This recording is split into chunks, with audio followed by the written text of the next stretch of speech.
Hello everyone.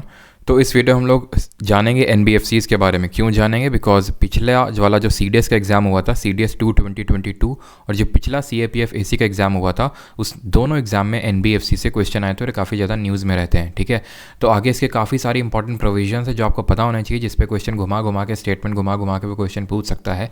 ये जब अपनी स्क्रीन पे क्वेश्चन देख पा रहे हैं, that was asked in CDS 2 2022 exam, और ये जो आप क्वेश्चन देख पा रहे हैं that was asked in CAPF AC exam 2022। ठीक है, तो अब यहाँ पे एनबीएफसी के रिगार्डिंग जितने भी क्वेश्चन चाहिए, दोनों हो चाहे कितने भी आगे क्वेश्चन आएंगे, वो आप आसानी से कर पाएंगे अगर आप ये चीज़ें समझ गए तो, जो यहाँ पे मैं आपको बताने वाला हूँ।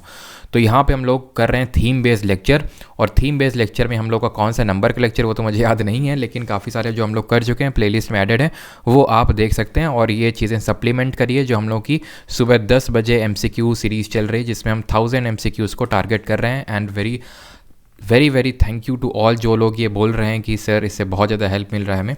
खैर, हम लोग मेन टॉपिक पे स्ट्राइक करते हैं, दैट इज़ एनबीएफसीज़। एनबीएफसीज़ का फुल फॉर्म क्या होता है? Non banking financial companies. Non banking financial companies नाम में ही छुपा हुआ है कि जो बैंकिंग कंपनीज़ हैं उनसे कहीं ना कहीं किसी मैनर में अलग है इनसे। तो एनबीएफसीज़ हैं क्या और किस तरह ये बैंक से अलग होती हैं, उसके रिगार्डिंग यहाँ पे मैंने कुछ प्रोविजंस लिख रखे हैं, और इन प्रोविजंस को भी मैं आपको समझाने वाला हूँ, और इन्हीं से ही क्वेश्चन बनेगा आपका। सबसे पहला प्रोविजन है, these are registered under companies act 2013।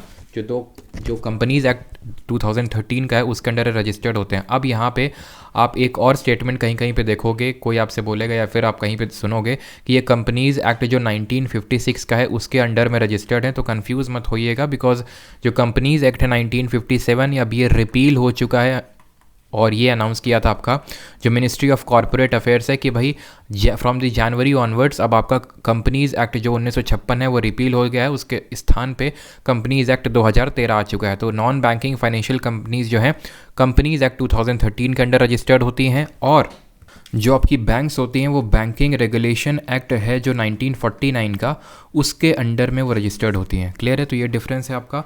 दूसरा पॉइंट है, are of different types like asset NBFCs, finance NBFCs. तो इसमें काफ़ी सारे टाइप्स होते हैं, यानी कि जैसे फॉर एग्जांपल एसेट एनबीएफसीज, तो ये इन्वेस्टमेंट इनका मेन काम रहता है डिफरेंट कंपनीज़ में इन्वेस्ट करने का। फाइनेंस एनबीएफसीज तो डिफरेंट चीज़ों को फाइनेंस करने का जो काम होता है वो इन एनबीएफसीज का होता है। ये उतना खैर इंपॉर्टेंट पॉइंट नहीं है। अगले पे आते हैं, can not accept demand deposit. Super duper important point है, और इससे ये अगर एनबीएफसी से क्वेश्चन बना है तो ये स्टेटमेंट तो 100% होगा। अब ये डिमांड डिपॉजिट एक्सेप्ट नहीं कर सकते हैं, इसका मतलब क्या है? जो डिपॉजिट्स होते हैं बैंकों में या फिर कहीं आप बैंकों में ही डिपॉजिट्स जो देखते हैं वो दो तरह के होते हैं। एक तो होते हैं डिमांड डिपॉजिट्स और दूसरे होते हैं टाइम डिपॉजिट्स। डिमांड डिपॉजिट जैसे जो आप सेविंग्स अकाउंट में जो पैसा रखते हैं, जो लोग बिजनेस करते हैं वो करंट अकाउंट में जो पैसा रखते हैं, जहाँ से आप तुरंत इंस्टेंट यहाँ से आप क्या कर सकते हैं, इंस्टेंट विथड्रॉल कर सकते हैं, यानी कि आपने जब डिमांड करी अपने डिपॉजिट की तुरंत आपको मिल गया। टाइम डिपॉजिट्स वो डिपॉजिट्स होते हैं जो एक फिक्स टाइम के लिए होते हैं। ये सारी चीज़ें मैंने जो इकोनॉमिक्स का आधे घंटे का लेक्चर डाला है for the next upcoming CDS exam, उसमें मैंने एक्सप्लेन किया है वैसे इसको।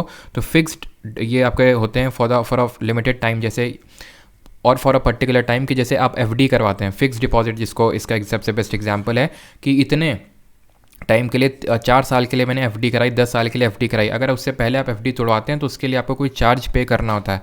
These are called time deposits. तो दो तरह के डिपॉजिट्स होते हैं, यानी कि डिमांड डिपॉजिट्स क्या है, बहुत ज़्यादा आप लिक्विड बोल सकते हैं, और ये जितना कम रहे एनबीएफसीज़ के लिए उतना ही सही रहेगा, क्योंकि अगर मान लीजिए कि एकदम से किसी ने डिमांड कर दिया और ना दे पाए तो वो एनबीएफसी फेल हो सकती है। तो इसलिए ये प्रोविज़न रखा गया है कि उनको डिमांड डिपॉजिट एक्सेप्ट नहीं करेंगे वो। Next point is can not provide facility of deposit insurance. इसका मतलब क्या होता है? तो जब आप बैंकों में पैसा अपना जमा करते हैं, फॉर एग्जांपल कल को बैंक फेल कर गई, तो आपका जो पैसा बैंक में डिपॉजिट है वो इंश्योर्ड है कि भाई आपको इतना पैसा मिलेगा। That is called deposit insurance. लेकिन यहाँ पे जो आप डिपॉजिट करते हैं, डिमांड डिपॉजिट तो कर ही नहीं सकते हैं, because NBFCs can not accept demand deposits. जो टाइम डिपॉजिट भी करेंगे दैट इज़ नॉट इंश्योर्ड। ठीक, can not issue cheque books, क्योंकि ये डिमांड डिपॉजिट्स एक्सेप्ट नहीं कर सकते, दैट इज़ वाई ये चेक बुक भी इशू नहीं कर सकते NBFCs. No licence required from RBI to open branch, यानी कि आरबीआई इसको रेगुलेट करता है, नो डाउट, याद रखिएगा आरबीआई के रेगुलेशन के अंडर में आता है, बट इसको लाइसेंस की ज़रूरत नहीं है अगर इसको ब्रांच ओपन करनी है। तो फिर आरबीआई का इसमें रोल क्या? ये रोल है कि आरबीआई को इसको सूचित करना पड़ेगा, इन्फॉर्म करना पड़ेगा विद इन 30 डेज़। मान लो कि जब भी ओपन कर रहा है तो उसके 30 दिन के अंतराल में आपको यानी आरबीआई को इन्फॉर्म करना होगा कि हाँ हम नेक्स्ट ब्रांच ओपन कर रहे हैं। No need to maintain CRR और एसएलआर।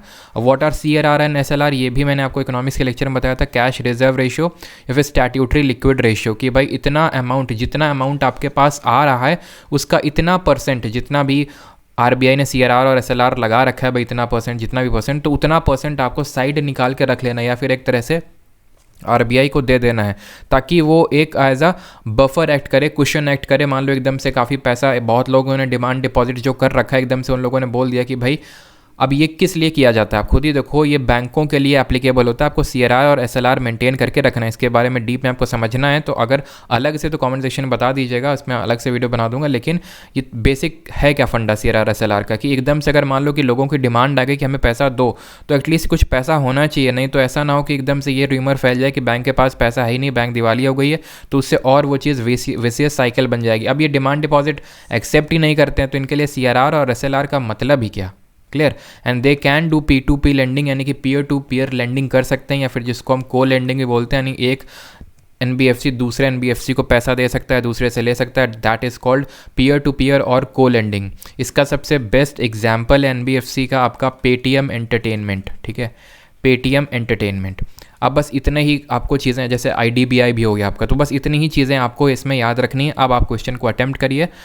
ये आपका पहला क्वेश्चन है, एंड द क्वेश्चन इज़, जो CAPFAC 2022 में पूछा गया था, which on the following statements about NBFCs is not correct. इनमें से NBFC के रिगार्डिंग कौन सा स्टेटमेंट सही नहीं है। NBFCs can not accept demand deposits, बिल्कुल सही है। NBFCs can not give loans, NBFCs can not give loans. क्या मैंने ऐसा कुछ पढ़ाया क्या? नहीं पढ़ाया। NBFC can not issue cheques drawn on themselves, बिल्कुल इशू नहीं कर सकते हैं चेक्स।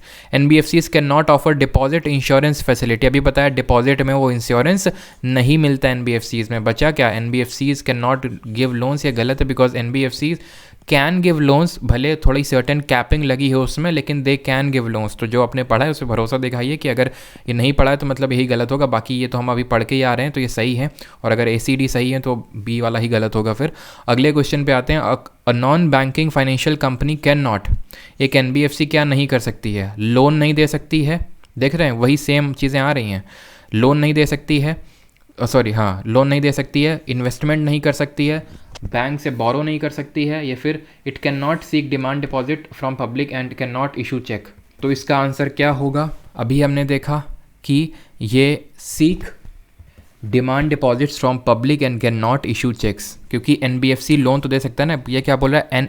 NBFC कैन नॉट, क्या नहीं कर सकता है? क्या लोन नहीं दे सकता? बिल्कुल दे सकता है। क्या इन्वेस्टमेंट नहीं कर सकता? बिल्कुल कर सकता, अभी बताया इन्वेस्टमेंट कर सकता है एसेट NBFC। क्या बैंक से बोरो नहीं कर सकता? अभी बताया पीयर टू पीयर लेंडिंग के बारे में, P2P लेंडिंग बिल्कुल कर सकता है। वो डिमांड डिपॉजिट्स नहीं सीख कर सकता और चेक नहीं इशू कर सकता है, ठीक है। तो ये था आपका NBFC का वीडियो, और अगला हमारा कौन सा थीम बेस्ड लेक्चर होना चाहिए आप कमेंट सेक्शन में बताइएगा। और बाकी अगर आपको वीडियो पसंद आई तो लाइक ज़रूर करिएगा, और चैनल को सब्सक्राइब करके नोटिफिकेशन बिल को प्रेस कर लीजिएगा, ताकि आपको फर्दर ये जो थीम बेस्ड लेक्चर हैं, जहाँ से रिपीटेडली आपके एग्जाम में क्वेश्चन आते हैं, CDS CAPF या फिर किसी और एग्जाम के लिए भी आप प्रिपेयर कर रहे हो, तो वो आपके शॉर्ट वीडियोज़ में कवर होते रहेंगे। बाकी नेक्स्ट टॉपिक आप कमेंट सेक्शन में लिख के बताइए। मिलते हैं अगले वीडियो में। धन्यवाद।